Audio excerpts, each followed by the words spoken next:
Can you talk to me about your journey with your confidence? Oh my God, people need to know this. I have crippling self-doubt and imposter syndrome. It is. I love it because it's so not how I perceive you. No way. Oh my God.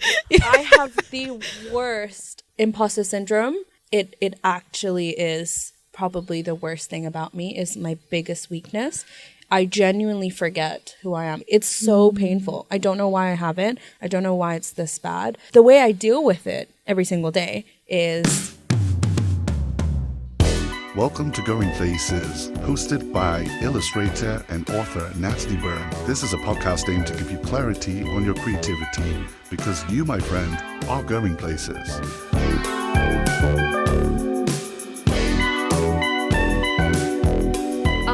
I'm so excited to be back with the podcast.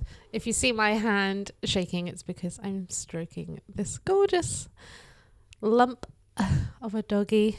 I'm so excited to be back with the podcast this year. I have so many guest episodes. There's a couple changes with the podcast. I want every episode, I will now be answering a creative query asked by you guys.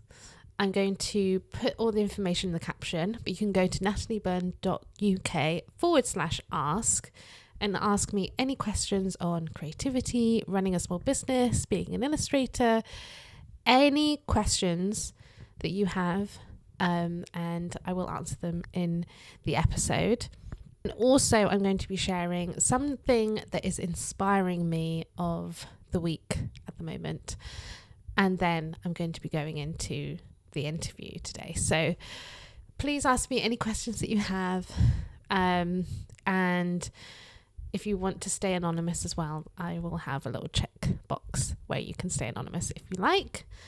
The aim of this podcast for me, and to bring back putting so much energy into something that doesn't make me money, was because I have been feeling really lost, and I just find that just having an excuse to sit down and ask people that inspire me questions has honestly been the way that I've been filling up my cup at the moment. And I just love any excuse to kind of sit down and have an old natter with other creative people and people I've met along the way.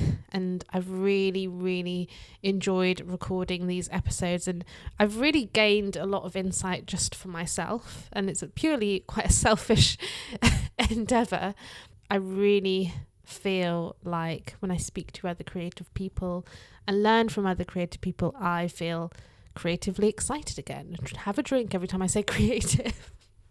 So I'm so excited to have like an interactive part of the podcast.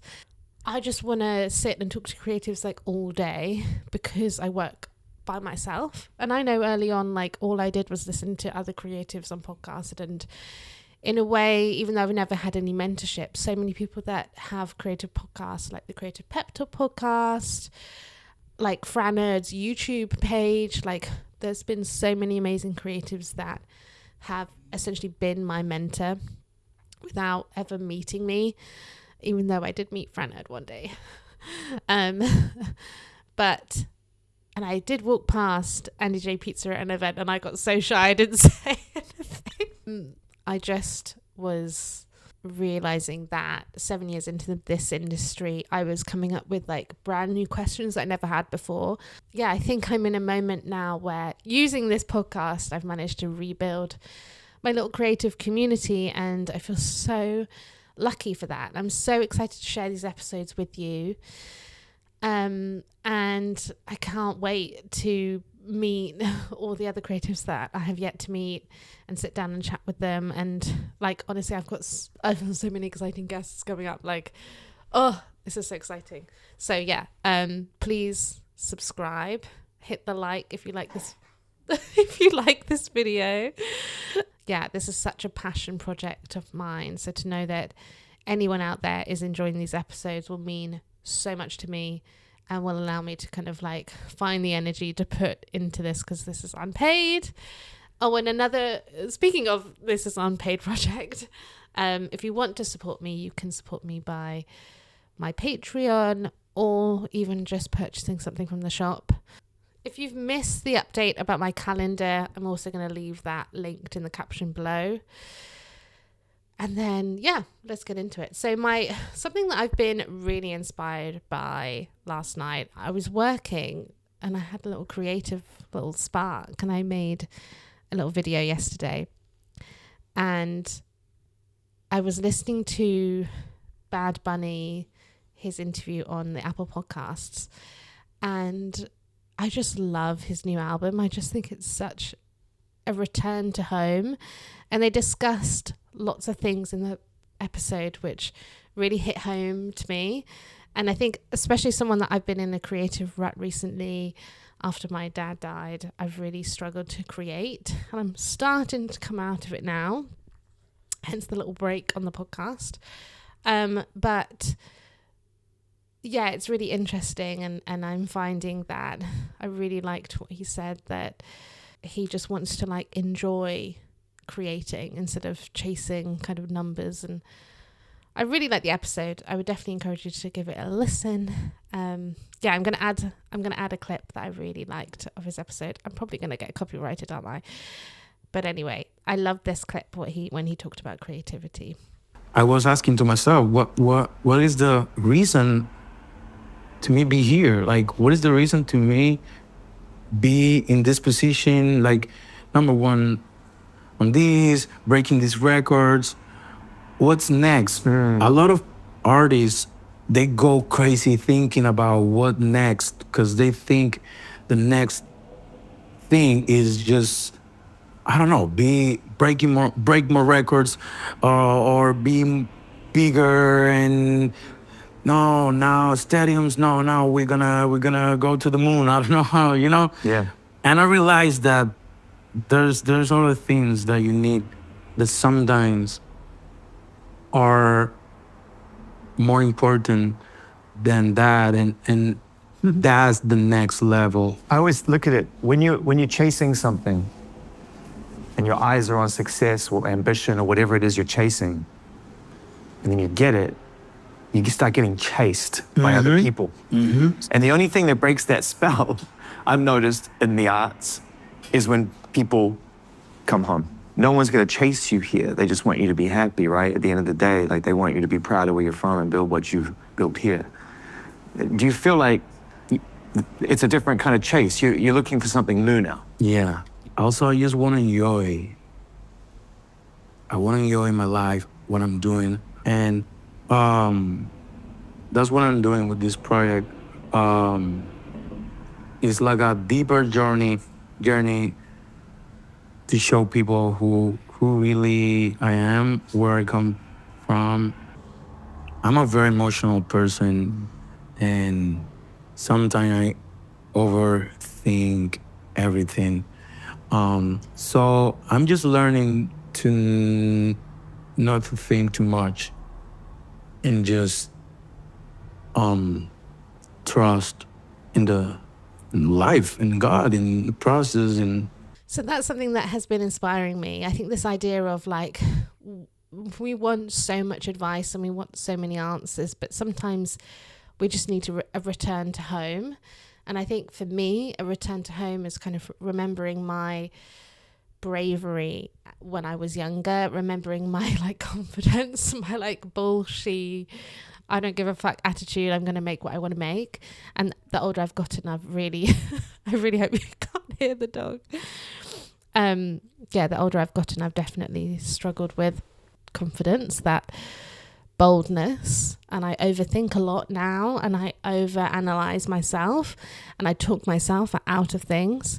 And so listening to this episode when he said like this album is a return to home, it really just gave me goosebumps, because I was like, that's exactly what I need right now. And when I'm in a creative rut and I'm trying to look for answers from everywhere else, really what I need is like a come to home moment. Like I just need to like look within rather than look outside of myself. That's something that has inspired me this week. Now time for the creative query submissions. So in this episode, we actually discussed imposter syndrome. So I thought this question about imposter syndrome was just perfect for this episode. So the question is, I struggle with imposter syndrome. How do I overcome feeling like I'm not good enough? Whew, that's a good question. Okay, I have so much to say on this. Imposter syndrome, I think, can come from so many different places. I definitely dealt with it. I was so unconfident. I felt like I didn't have a place in the industry. I constantly asked myself if I had what it took to make great work, especially at the start, that I wasn't happy with my work and my skill level. And I think you have to go through making so much crap stuff to get to a point where your skill level is like okay. I think it's an uncomfortable place, but I think sometimes that feeling like I can do better, I feel like I switched my mindset with that, where I kind of approached it as like, well, maybe if I felt like I made my best work ever and I felt like I was amazing, maybe I wouldn't find the motivation to create. And I kind of just flipped it on its head, that feeling, and kind of tried to tell myself like, this is my motivation, like this is what's bringing me to the table, because I feel like I have more to give, I have more to learn, I have more to improve on. At the same time, I think being a beginner or being young in the industry or being someone who is at the start, I think can be a great strength. Instead, we're made to feel like, you know, we don't really have a voice and maybe we don't want to rock the boat or whatever. But I actually think your voice as a young person, as a beginner, is really, really valid. I know for me, I didn't seem like any Latin creatives in the industry, and I didn't see many like working class or people from immigrant families coming from the industry. And I think that really made a significant impact on my confidence. Yeah, trying to flip the script and be like, okay, I'm feeling this way, but maybe I can use this as my motivation. I can use this as a tool to keep coming to my craft and skill and trying to improve it. And also, you know, acknowledge everyone starts from somewhere. And honestly, I think that imposter syndrome, and you will hear in this episode, and you'll probably hear it in many other episodes, because I just interviewed someone yesterday who also talked about it. I feel like even when you get to the point where you have multiple huge clients under your name, I don't meet one creative that doesn't struggle with it. And you'll be astounded at the people who have achieved so much success that still are met with their own imposter syndrome in their head. So I think the best way to overcome something that feels so like imposter syndrome, you can't like touch and hold it, like it's like invisible, it's in our brain, like it's in our mind.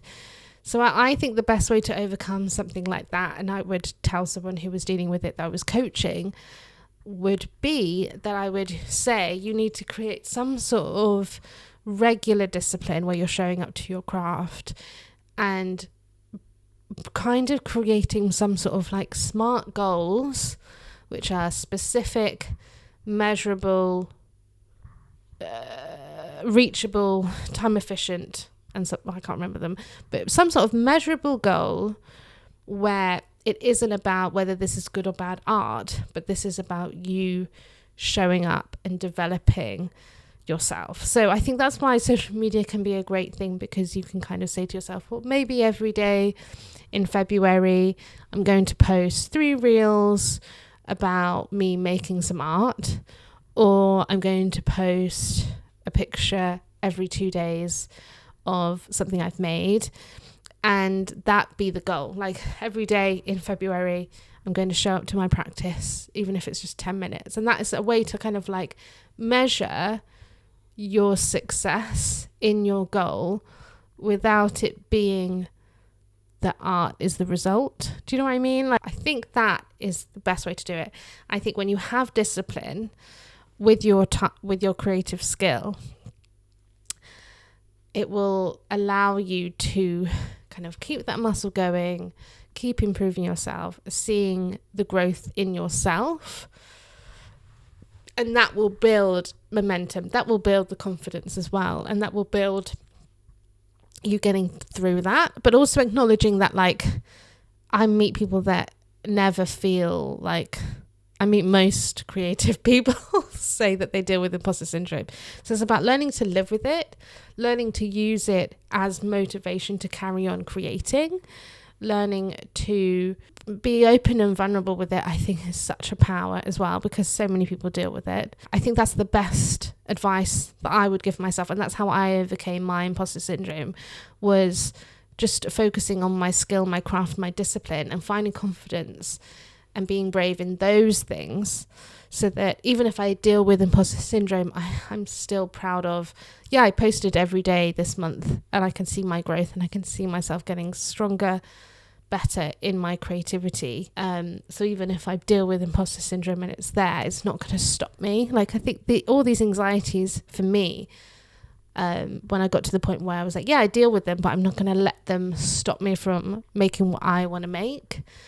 And being a creative and showing up for my craft and myself, I think that's the key. And we go into it in this episode. So I'm so excited to share this guest with you.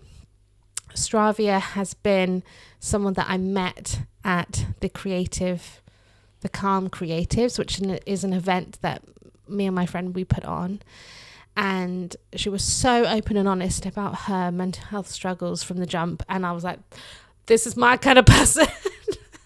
And we had such a good chat that I just knew I wanted to get her onto the podcast. We had this chat in a creative private members place that will not be named.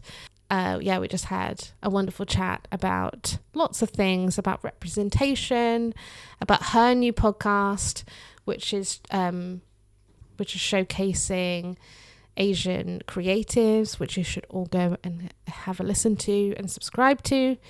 We talk about imposter syndrome. We talk about mental health.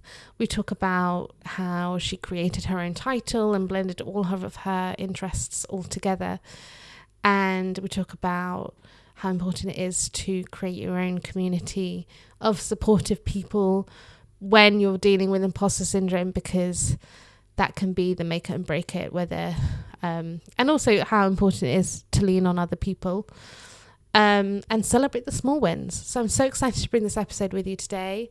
If you have a creative query, again, information will be in the caption below.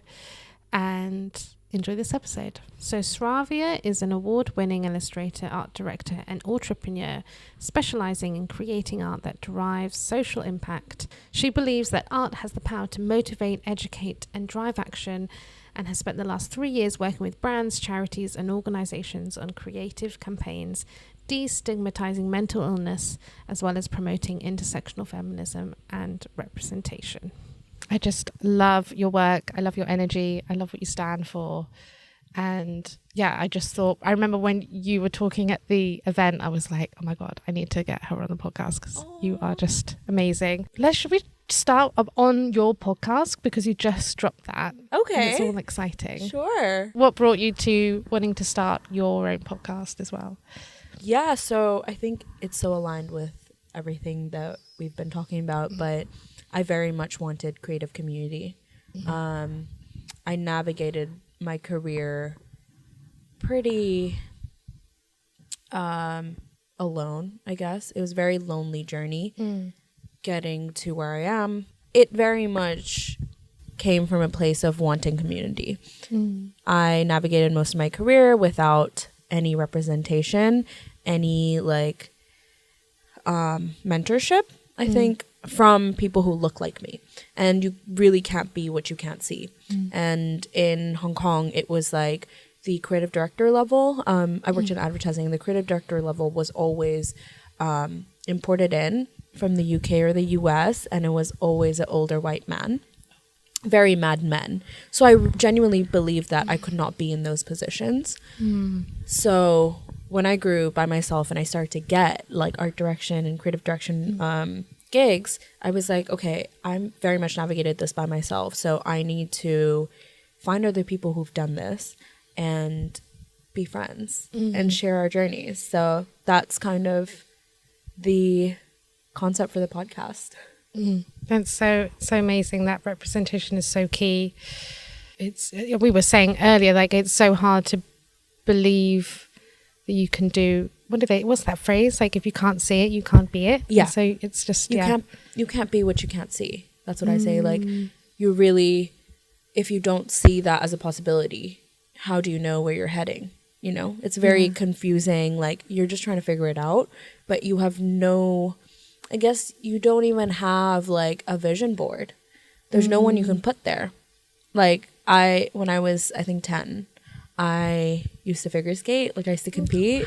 Yeah. And I was in Seoul. I grew up a few years in Seoul, and I would say to my parents, I want to be the brown Michelle Kwan, because there was no one like Indian doing it. So I was like, I guess I'll just be the first like brown person to do it. But it would be amazing to like put people that you look up to, who look like you, to know that there's people like us at the table, you know? Yeah.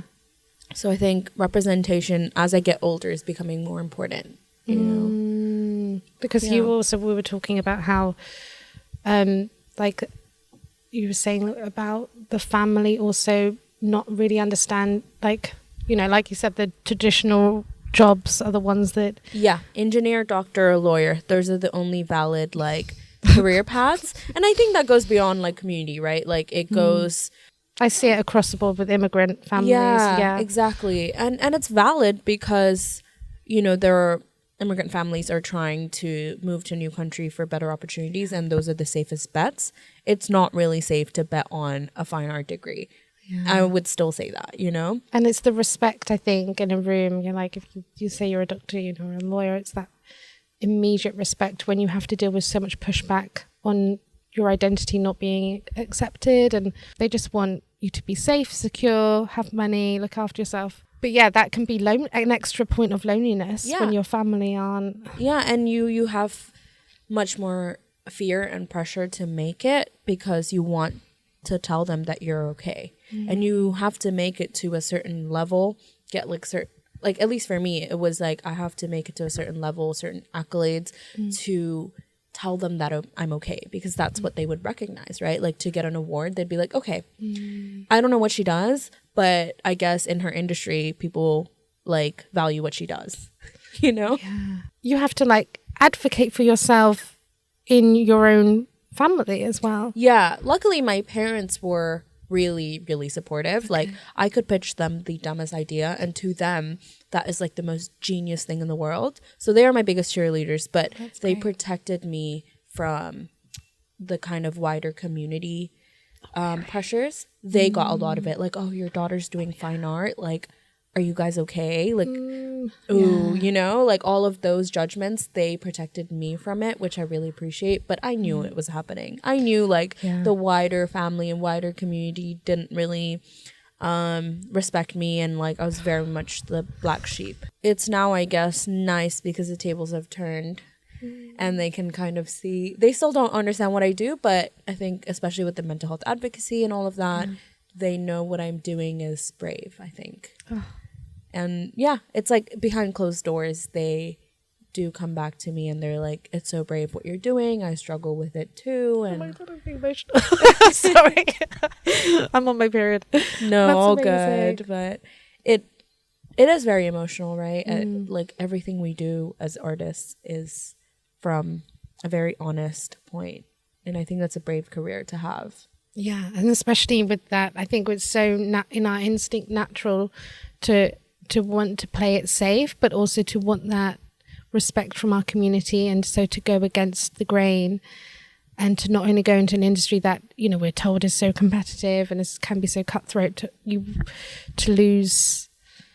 have that pushback in, you know, different elements of your life is hard. And I want to know, what was that moment for you where your family were like, oh, okay, this is working. Well, she's doing it. Yeah. I think I think it was very subtle. Obviously, getting my first job, it wasn't a big job. Or not even a job. I did a lot of internships because, again, I was really, really nervous about, am I going to make it? Is there space for me in this industry? I knew I had to work harder than everyone else just to get to the same starting position as everyone else. And so the second I got into university, I was like, I need to work. I need to work alongside university because I need to build my portfolio, because someone might have the same portfolio as me, but then maybe they're a man, maybe they're not a brown woman, you know, maybe there's something else. So I need to do better just to get into the starting position. So I think every little step like mattered. Every little step was a big deal. Everything from, I think, my first internship in LA, where I bartered to be, which you shouldn't do, but I guess you can do. I bartered at the yoga studio, and I was like, I will be the receptionist, and I will, organize the studio sessions and everything. In return, can you give me yoga classes for free? And they were like, yeah, for sure. And because of my visa, they couldn't really pay me, which is so illegal. Slowly, they were like, oh, you design, you're going to school for design. And they let me start designing for their social content. And then eventually, within like 2 months, I did their branding, which was like a big deal for like someone who's like 18, you know? And then from there, the next job was like a bigger gig, you know, because I had that on my portfolio. And then I got my first full-time job when I moved back. And then I got a job at WPP as senior designer, which is a massive deal. So I think every step I could kind of see 10 steps ahead after I got, you know, one gig. Every little step was iconic. Yes, every little step is iconic. I love that. Like you said, it's all these tiny pieces build your confidence, that build your network, your portfolio. They all add up. Yeah. My partner very much makes me celebrate every little step, because it's not easy. It's the little steps that make the big step, right? Like, you can, of course, celebrate the big stuff, but the little stuff, the everyday stuff that we do is so difficult, especially if you struggle with mental health, right? Like getting out of bed, yes. Right? And so we very much like, he's been getting me to put up all the little wins on my wall, just like with Post-its. And it makes a difference, because it's like things like, oh, I want to do a workshop and a brand said they would sponsor it. That's a big win.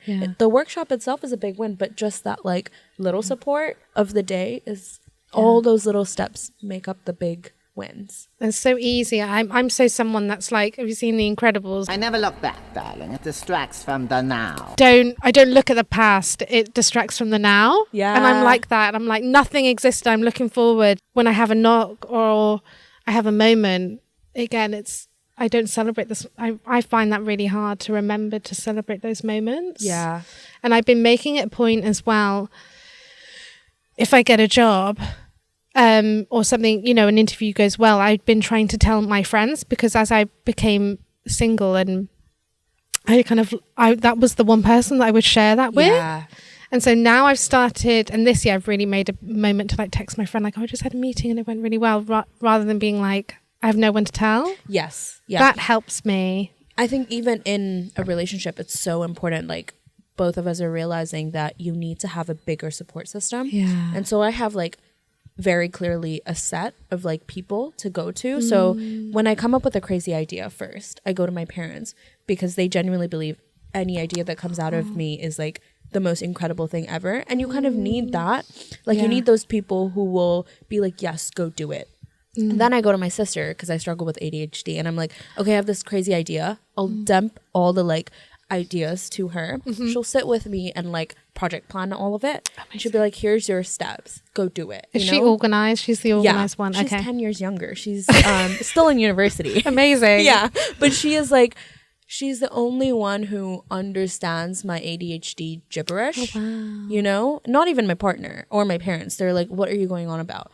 But you need those like people who understand you and like are willing to support you in the way they can. She probably can't be my cheerleader every single day. But if I need help and I'm like, hey, I have this idea, mom and dad said I can do it. You know, they believe in me, so I'm going to do it. Can you sit down with me? She's like, yeah, for sure. 1 hour, let's do it. Then I will start, and then my partner and my friends and creative peers hold me accountable, right? So you tell them, you're like, I'm doing it. I'm doing it. And I very much have, like, with the podcast, I have another friend who also runs a podcast, and she's like, where are you? Where are you with this? Are you doing it? I want to do that to some of my ADHD friends. Are like, and I feel like sometimes I'm too much, but they're like, no, we love it. Because I'm like, you need a deadline. This is the deadline. I'm going to call you next week, and I'm going to see where you are. I know she's going to check in with me. And so, again, and it's like, it's not like I expect everything from one person, right?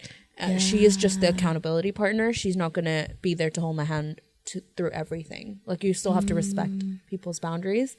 And then I have a set of friends that just cheer me on. They'll throw me a party kind of thing. They will, you know, I'll leave them voice notes, and they're busy, but then they'll be like, keep sending me voice notes. So I'll be like, oh, today, like, I went on this podcast, and then I'm going to this, like, movie premiere. Like, how sick is this? And they'll be like, sorry, I'm really busy right now, but absolutely send me more. Yeah, I love that. And you need to build this community of people and not just rely on one person. ADHD and creativity. I think that's something that we spoke about when we first met, about, like, I mean, I've not been diagnosed, but everyone has told me if I have it borderline. Yeah. But I also noticed that my friends that have ADHD, they all have it differently to me. Yeah. And the things that they struggle with are the things that I don't. I'm the person that starts everything, like, that's but I can't finish everything, and I get, like, distracted so easily with the new shiny thing. Yeah. Such a superpower, I feel like, neurodivergencies. Yeah. I think it makes people think in such a different way and unique way. What's your perspective been with your ADHD and, like, creativity? You know, it's interesting because I didn't understand my mental health for so long. And again, it was one of those things where it felt like in my community and my friends, like, I was the only one struggling. And the only reason I even figured out something was different with me was because I had not thought about it for so long and hadn't taken care of myself, to the point where I end up in the hospital with, like, a psychosis episode, which, like, still people don't really talk about. Psychosis is, like, so stigmatized, right? It's cool to have ADHD, it's cool to, like, be neurodivergent, but psychosis, bipolar, schizophrenia, like, these words are still really, really scary, right? And so I started at the extreme of being like, something is very, very wrong with me, to then it's now been, I think, 11 years and a journey, and I still, like, you know, I couldn't figure it out. I spoke to doctors in Hong Kong, in the US, like, here, and eventually I ended up doing a master's. I'm just finishing in 2 weeks in mental health, because I very much was like, I don't understand. And with being online, there's so much information and everyone makes their own opinions, but I was like, I need the science to know, like, how to navigate this myself. And at the end of my master's now, I can finally say, like, with ADHD and neurodivergence, I don't think it's as clear cut as people make it. I think people have different aspects, maybe. It doesn't look the same for everyone, right? There are bits of my ADHD that sometimes can be diagnosed as bipolar, and the lines are blurry. Sometimes you can be bipolar, dark. Yeah. But yeah, mood lighting for every mental health. Yeah, the lines are blurry, basically, and I do see it as a superpower. And I think when I studied about the treatments and, like, the support for ADHD, an issue that I see is the first line of treatment is always medication. And sometimes it's required, right? I was on very high dose of ADHD medication, and then that's what I require to function like how society expects us to. I need to be on 30 mg of Ritalin, basically, to be able to function like everyone else and to focus. Otherwise, I only have 15 minutes of, like, focus time. So I set timers, right? But what I believe and I think the future would be for people with ADHD would be a toolkit like CBT early on. And my dream would be like treatment centers or schools that you can go to, like after school things, you know, or even within your school, I don't know, where you would learn toolkits, like tools to help you deal with these things, right? Like instead of me figuring it out after like 11 years what's working for me, like when you're talking, my brain will just like go offshoot into like 5-10 different subjects, and I struggle to stay in the present. So I very much, you know, have to learn that now. And things like, using timers helps. And it's not that there's something wrong with me. It's just that this is how my brain works, and this is how all of these skill sets help me maintain that. And I'm very much off medication now, which is unhinged, but also I can do it, you know? It's hard work, but I think, it is a superpower. And if we learn tools, I think we can use it to our benefit. You know, sorry, that was such a long answer, but and with depression, with I haven't had another episode because I work really, really hard to make sure like I sleep. Sleep was the most important thing for me. I didn't sleep for 3 days, and if you don't sleep for 3 days, you do start to hallucinate because your body doesn't process. Right, it's like a form of torture, right? Exactly, it is. And you start to hallucinate. You start to lose grip on reality. That's what psychosis is. Is when you can't tell what's real and what's not real.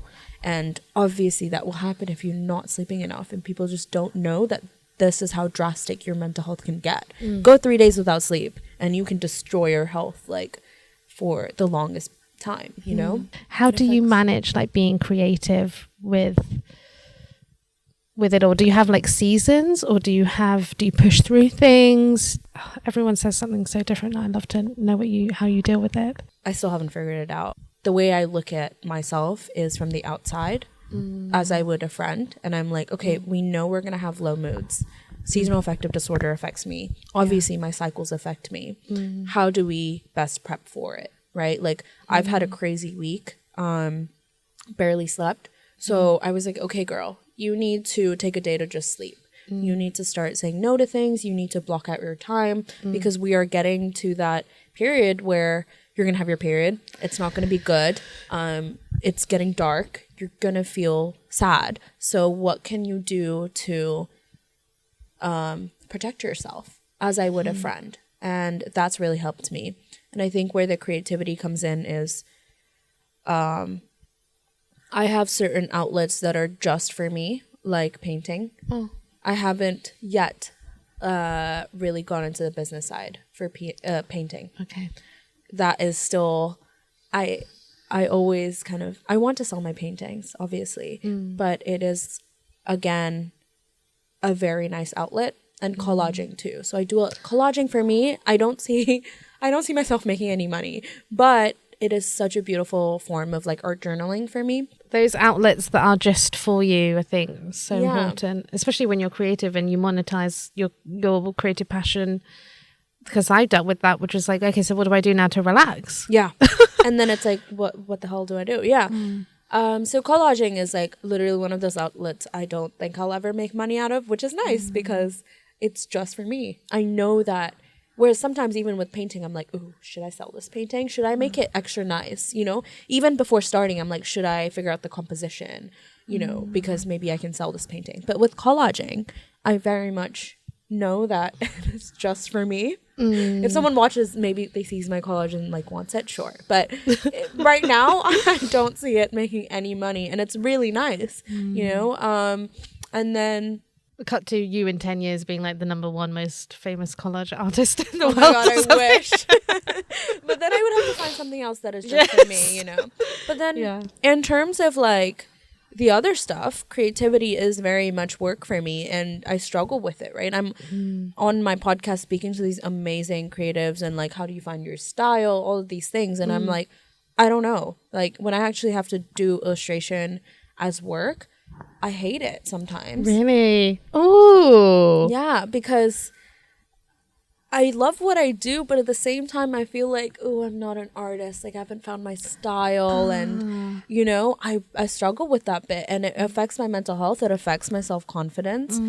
And I'm so grateful that my clients believe in me and they allow me to push myself. But I'm very much in that in-between stage of finding myself and my voice. And again, my like depression and seasonal affective disorder and ADHD all affect those things. And that's like torture for me, you know?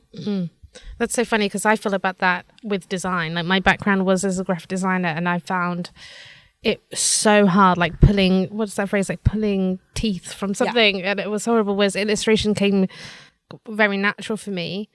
But I found my style almost through, because I was a graphic designer and I was just drawing on the side and I really wanted to post every day on social media. So I had like a commute and I would do sketches then. And so like being pushed to a time frame every day was how it almost came, my style came from a little time frame. Yeah. So maybe you could, That's I tell exactly, people yeah. experiment with like That's time exactly frames how and I stuff. started as well. Like, because I was designing, right? I was designing for advertising and I was like always taking the stock illustrations. And then I was like, but the illustrations would tell the story. So then I gave myself briefs and did the 100-day thing. But now that I am an illustrator and I work on briefs and everything is there, but I feel like my style is just not where I would like it to be. Yeah, people just have this like that I've arrived in terms of style moment. I don't know whether that happens. Really? Yeah. Okay, good. I'm glad. But your work is amazing. Does it look like cohesive? Yes. To you? Yes. Okay. And across the board with everything that you share, you talk about all your other projects. It's just, it has, because I think when you put so much of yourself in all these things, you're the cohesive run through everything. Really? Yes. And from the outside looking in, it is seamless. You know what? Last week I interviewed this really amazing artist called Morgaya, and I asked him, how did you find your style? And he told me a lot of things, but I think the thing that stuck with me is he had his friend Dolly, who's also another really famous artist, audit him pretty much. Basically went to his friend and said, I'm not happy with my style. How do I get there? And I feel like this is what creatives need to do. They need to find other artists and be like, okay, what do you think about my style? Where can I improve? Okay, I'm not happy with it. You know, help me get there. And we can help each other. Yeah. People don't realize that. Yeah, I'm a big believer in like I call it like sideways mentorship, which is like peer to peer, people on the similar age, similar level. Yeah. Because I think at university and college and different times I've met people, I've learned more probably from each other. Yeah. Than maybe someone who, to say this nicely, maybe someone who maybe doesn't have the experience. So many of these teachers, they can teach technical ability, but they don't know the industry. And then also the teachers that do, I mean, there's so many amazing people I've met and teachers that I've met, but it doesn't mean that every teacher is going to know. People have black spots in their vision, and people also have had, I've heard awful experiences in education coming from people who don't know what they're talking about, and also maybe what they know is outdated. Exactly. And their own personal perspective. There are blind spots even to like privilege or like even being at the same moment of time, because we right now are experiencing similar things. You know exactly the agents I'm talking about. You know exactly the kind of economy we're in. And the zeitgeist. Exactly, yeah. We have similar mutual creatives. Like that makes a difference, I think. And you're so right. Instead of, I think mentorship is really important because you can have that guidance and like someone to look up to. But at the same time, you need peers who understand what you're going through. And like maybe they figured out a method that has worked and be like, hey, have you tried this out? Because this is really working right now, right? Like reels, I don't know. And then you could go into the the feeling of like when someone is also knee deep in it, Yeah. they're so familiar with what it feels like. Maybe someone 10 years afterwards would not remember. Yes. I guess a little bit like giving birth. They're like, it's Yeah. fine, you Yeah. got this. And it's like, you don't know the pain, the struggle. It's very much like, oh, I'm also crying. Should we cry together? yeah. And make art about it, which we really should. Let's Yeah. collage together. Yes. I'll yes. share my collaging with you. It's I'd so love much to fun. do stuff like that, like We should. scrapbooking. I have Yeah. like a little box of scrapbook stuff. And I'm like, one day I'm going to like scrapbook. Because that feels like Exactly. completely away from what I do. We should do it. Yeah. Workshop coming soon. Oh my God. Yes. Yeah. That'd be so fun. I'd love to ask you about, and I get this question all the time about confidence and creative confidence. Can you talk to me about your journey with your confidence? Oh my God. People need to know this. I have crippling self-doubt and imposter syndrome. It is. I love it because literally- it's so not how I perceive you. No way. Oh my God. I have the worst imposter syndrome where my sister and my partner will just start rolling their eyes and will be like, I'm done with you. Because I start and they're like, I'm leaving. And it is so bad, people don't realize. It actually is probably the worst thing about me, is my biggest weakness. I genuinely forget who I am. It's like Groundhog Day with me every single day, which is why I put up kind of like a press wall and like post it, because I genuinely forget who I am and what I've done every single day. It's so painful. I don't know why I have it. I don't know why it's this bad, but I genuinely can't remember what I've done and who I am and what I'm able to accomplish, So the way I deal with it every single day is I look through what I have done and all the small wins of, okay, somebody wants to have me on a podcast, so I must have done something that's like worthy, and I use all those little things to remind myself again of like, I can do this. And I like very much rely on the people around me to champion me, because I know my weakness. I know I need support with it.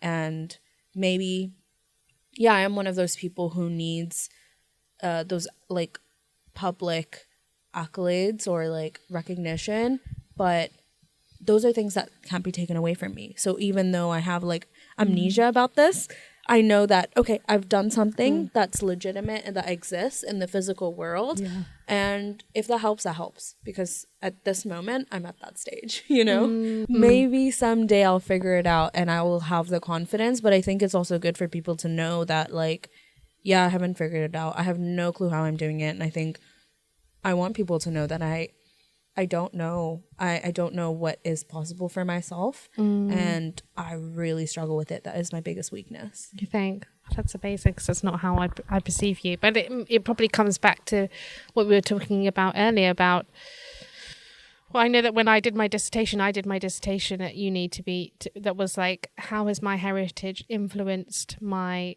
practice? And I like went on a hunt to find Latin creatives. Couldn't find any. Yeah. And this was like 2011. And I now think it was a mixture of obviously the opportunities and people being kind of awarded and being pushed to the front was certain kinds of people. And then also there was an element, people didn't put it in their bio. Like people didn't put it on their website. I mean,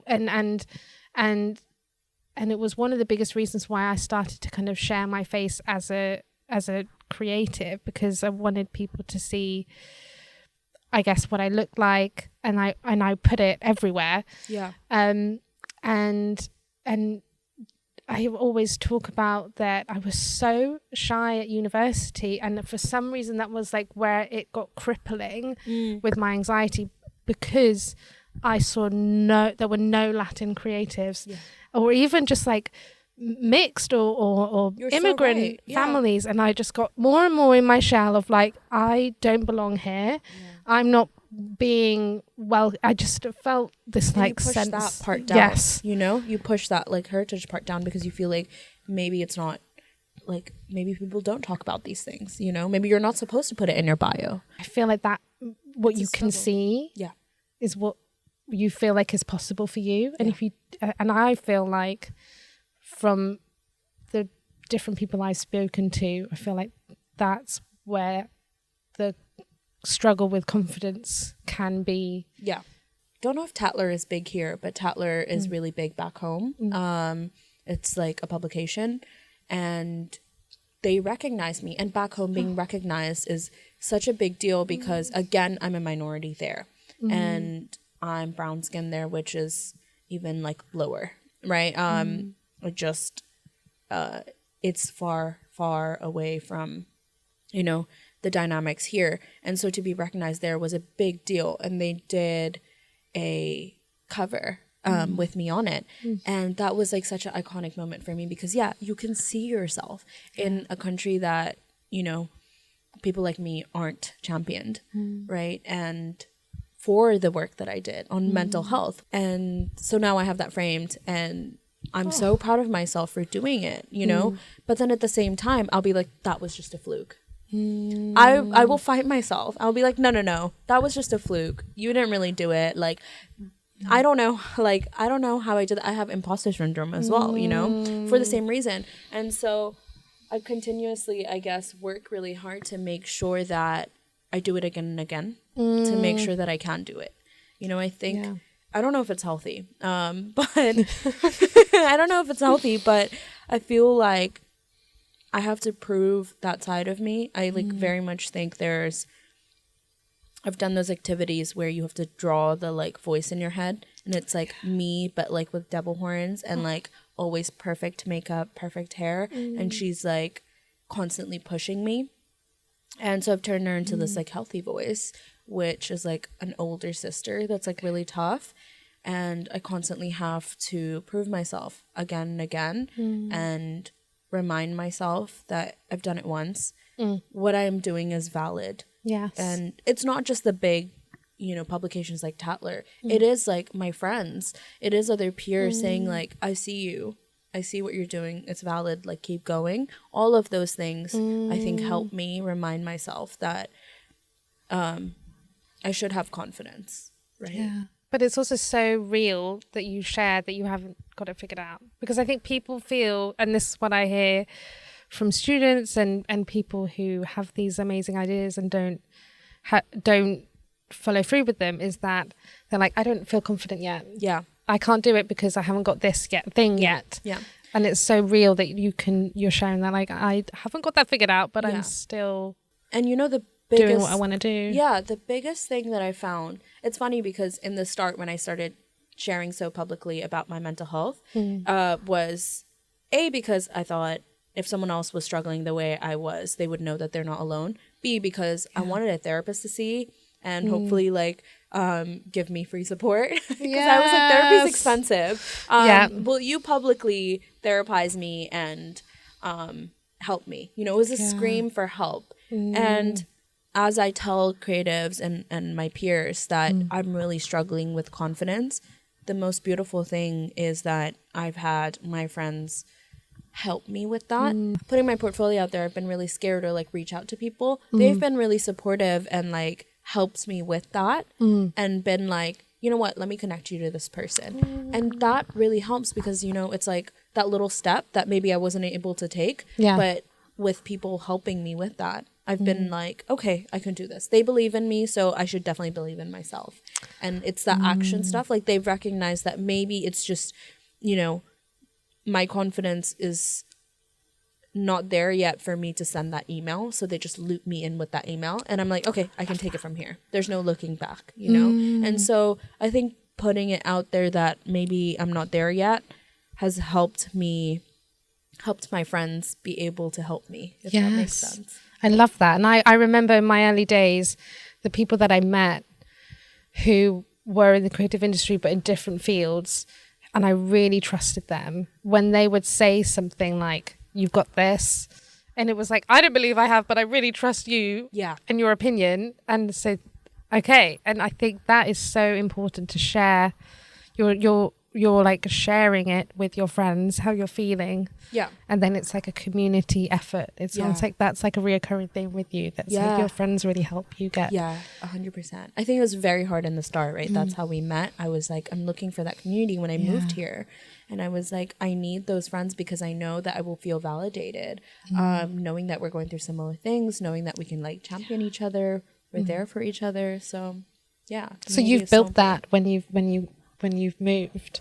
Yeah, I had to start from scratch. I didn't really know anyone here, and going to events like the one that you guys put on, and very much the podcast, and like very actively searching for that, been very vocal about it, and people have like connected me with like, oh, my friend is going through something similar, you guys should connect.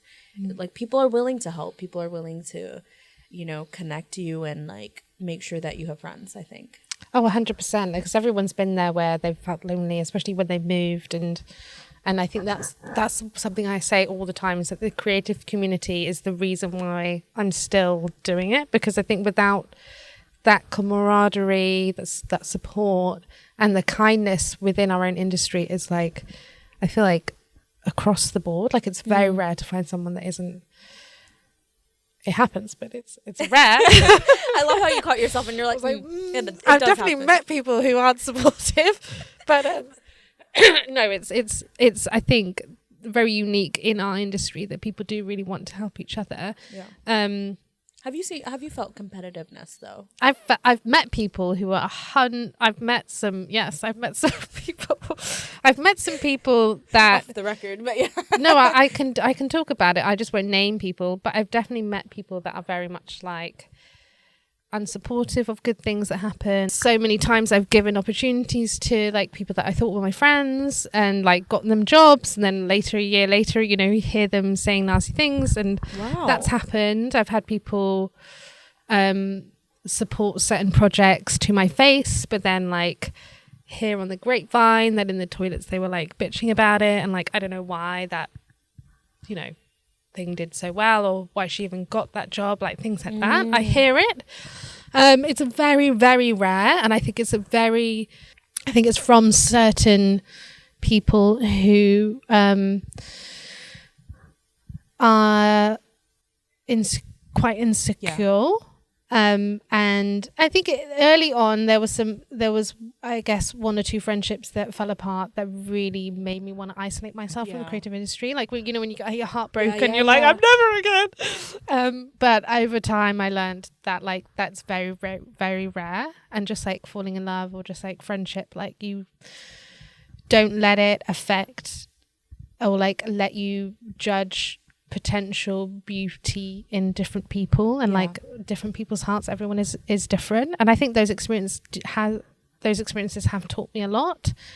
And I think I was quite jaded for a while, but then I learned that that is really rare. And then I've also had a lot of people, even if they're saying things with the kindness or wanting to be like share their wisdom, it can come across as like their own insecurity can come out, you know. So I've had friends of mine being like, I don't think you should share your process or your journey so much, and I've been like, I don't know what you're saying. Yeah. It comes But then people can see how you make your work and they're going to copy it, and I don't like to share my process because then people are going to know how I make something, and I'm like, if people want to copy my work, they can trace it. Yeah. And I think there is this sense of like, this is my thing. Yeah.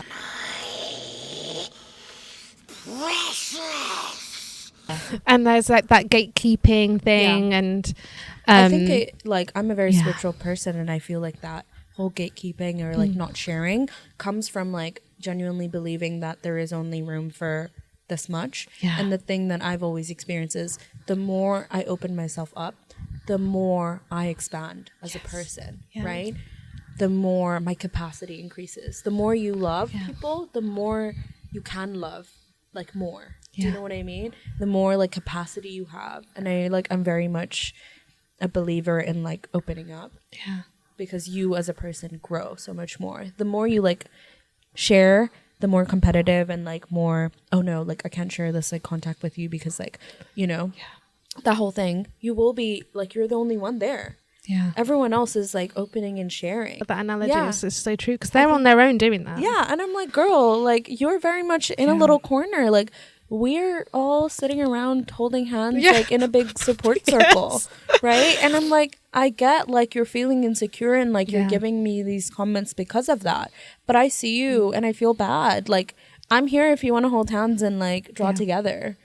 You know? It's fear. Yeah. And that circle grows bigger. Yeah. Because we're all, the rest of us are holding hands. I believe that. Yeah, you know? me too. And I've seen people that have that mindset, and those people that acted that way and have said things like that aren't people that were able to bounce back from knockbacks as quickly as people who are so embracing the rest of the community. And that's the saddest thing, I think. But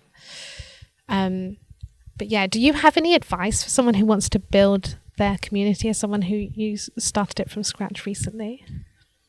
I would say be open, be brave. You just went to as many events as you could go to. Yeah, but also protect your energy, right? Yeah. I did come across a lot of scary people because I didn't have that support system and like people to check in with, especially the creative community is really small when it comes to clients, agents, other creatives, like people who you can openly be like, hey, I've had this experience. Is this normal? You might not have it in the start. So protect your energy, like follow your gut. Yeah. You will know when people are being genuine, right? Or you learn it. You learn the hard way. Yeah. That's what I've learned. And be open to it. Like things will not happen. Like it won't be all like you go in and you meet your best friend and like there you go, right? It'll take time. It's taken me 2.5 years, I would say, to finally feel like I have a support system here. Yeah. But the creative community is very open and willing to support. I went to every kind of event you could go to and you kind of have to put yourself out there and it's very, very scary, but you have to, especially because what we do is very much still a business, right? And a business is to run with a community and a supportive community, and you need that feedback, you need that critique. So for all of these things, put yourself out there, protect your energy, and be open to people. Have that like openness energy. If you like put out good, you will also find that good energy, I think. Yeah. You touched on something that is sparked something in me when you said the word business, because I'm a big believer in like when I talk about what I do, I run a creative business. And some people, I mean, we don't, as creative people and business, these two things can feel like polar opposites, but they have to work together if you want it to be your career. Yeah. Do you want to talk about that? Yeah, I don't come from creative backgrounds in my family, but they are very businessy. And the perk of that is they have taught me business skills. So when I look at myself and, you know, going to a class or taking a course, it is an investment. It's a business investment. I have been taught how to like network, because networking is so important regardless of what the product is. You have to look at it as a business. You have to have business skills, right? You've got to be proud and loud about what you do and treat it like you would as running a cafe or I don't know, having like a tech product. It's the same thing. You got to treat yourself like an entrepreneur, because everyone else in every other industry is like, I'm a founder, I'm an entrepreneur. I think creative should do it too. You know, like we're not just artists, we're business women. Yes. Yeah. But it's hard. It is. I feel like when I have my difficult days and my setbacks or challenges, putting on that business hat allows me to like let go of my little like soft creative machine. Yes. I'm just like, this is a business. This is going to get done. Da, da, da. But I think that balance took me a long time to figure out. And I think it was I think I lost like an order in a shop for my shop like a long time ago. And one of my friends whose dad was self-employed and ran a little business, I was having a really meltdown of this order. And it was like my first order that I lost. And I was like, no. And she put me on the phone to him. And I was so grateful for that conversation, because he was like, you're a business, you have to act like a business, you have to treat it like a business. And he was like, just have like a set thing that you will say like an FAQ and Yeah. copy and paste it and send it to the person, rather Yeah. than like feel like you have to have this like emotional, like treat every customer like a friend. Yeah. And that was the moment where I was like, right, I'm a business. Yeah. And I think working in the agency world taught me that, because it's not just a bunch of creatives working together. There was only a few creatives. The rest of the agency was like account directors, like what else roles are there? Account managers. Like there's so many more admin and accounts people and sales than there is actual creatives. The creative direction team was really small. So that's when you realize, even for it's an advertising agency, they make money being creative. The creative team is actually very small, and the business, sales, finance is much bigger. You're and so right. you need to learn this, right? And again, when I started my design studio, I didn't have a creative circle back in Hong Kong, but there were a lot of founders and a lot of startup communities. So I ended up in those spaces as well, and learning like how important it is to have profits, how important it is to scale, or how important it is to have like an accountant, and like all of these other sides of like business.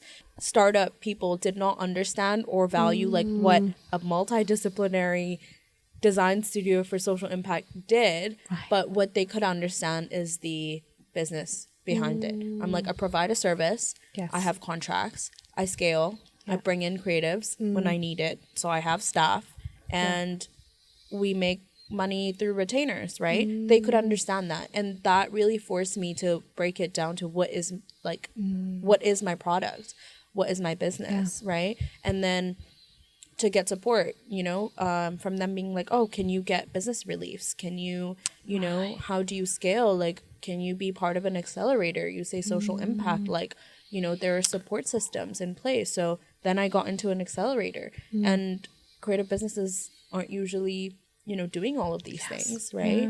And I think all of that taught me to see what I do on par with all of those people who are like founders and start, and it's so sometimes icky because I'm very much the artist. You mean like cringy? Yeah, icky, like cringy, like I'm just like, but like I'm an artist. It feels so wrong. But at the same time, like creative agencies do this, and then once that succeed, have support on the business side. So I got to a point where I knew I'm not that person. I very much do need to focus on the creative. That's what I like to do. I don't want to be questioned about how fast am I scaling, how much profits do I have. I have no clue. I probably am in losses. I don't know. But what I know is like what I don't want to focus on.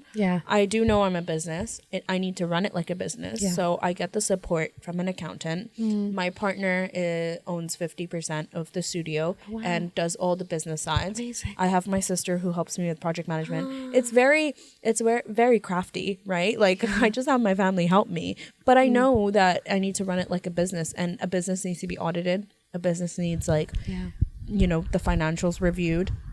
All of these things I get support on, and you have to treat and respect yourself as a business. It sounds like you've chosen as well, like the best people you know for those roles as well. Like I think I forced them into it. I'm like, I need help. Yeah. And you don't understand what I do, but you can look at numbers and explain it to me, because I say all of these things, but I have no clue about like actually like the profits and the revenues and the taxes, but I have people I can go to.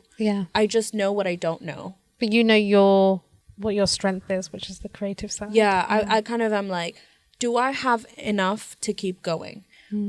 How much? I'm like that. Just tell me how much money I can invest into my podcast out of what I'm making. Tell me if I'm in the red. Tell me what I need to focus on. So my partner will be like, cool, you need to pause on passion projects for a while. You need to focus on client work. What advice would you give to your younger self? That it's okay to create your own title, I think. That's so amazing. Because I think for me, I found that the way that I can succeed is by combining all my different interests. So there is no role, there is no career that kind of combines illustration, design, wanting to work with charities, and then all the like science, mental health side of things. But that is what helps me stand out. the fact that I understand like the science bits. I understand, you know, how charities work and all the illustration. Like that's what makes me unique. So don't be afraid to create your own role. Yeah. You know? Amazing. You have carved out your own path and put all your interests and passions together in what you do. And I'm so grateful for your time. So thank you so much. Thank you so much. Okay. Amazing. Woohoo! Yay! Yay! Well, we gotta take a photo booth pic to like. Okay, to commemorate. Yeah. I would say. Maybe it's just my eyes. I don't have my glasses Yeah, on. me too. Oh wait, right here. Okay. Oh my god, I'm like an old person. I think we're okay. Maybe we can like in the editing reduce brightness. Well, it'll be you. You look great. I just washed out. That's me in the podcast. I can't help that. You know what I mean? Like I just zoom in on the speaker. I'm like, it's Yes. fine. No, you look bad. But okay.